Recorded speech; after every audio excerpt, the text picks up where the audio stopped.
DR Congo tunawavulia kofia, walikuwa na mchezo mzuri, wamejituma.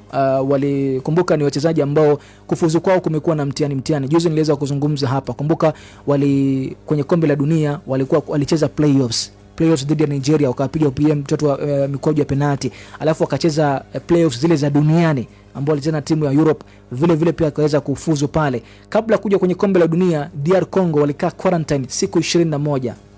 Yani walitengwa siku 21 kule nchini Belgium kabla kuweza kuingia nchini Amerika. Kwa sababu gani? Kwao kuna Ebola. Lakini vijana wamejituma mpaka pale walipofika, na nina imani kwamba ni moja wapo ya timu ambayo itasumbua sana katika AFCON ambayo itachezwa hapa nchini Kenya, Uganda na Tanzania mwaka ujao. Kumbuka kwenye kundi lao kwenye AFCON qualifiers wao wako na Senegal, lakini Senegal number 1, yao ni number 2, na wote wako na alama 7. So hii inakuonyesha kwamba wame evolve namna gani vijana wa DR Congo, na huenda wakasumbua katika misimu hii inayokuja. Hata ukiangalia katika umri wao wanajitahidi kweli kweli. Yani ukiangalia katika umri wa wachezaji wa DR Congo katika World Cup inayokuja, ni imani itakuwa labda wamekoma hata zaidi. Kina Yohan Wissa saizi na umri wa miaka 29, labda atakuwa 32 ama 33.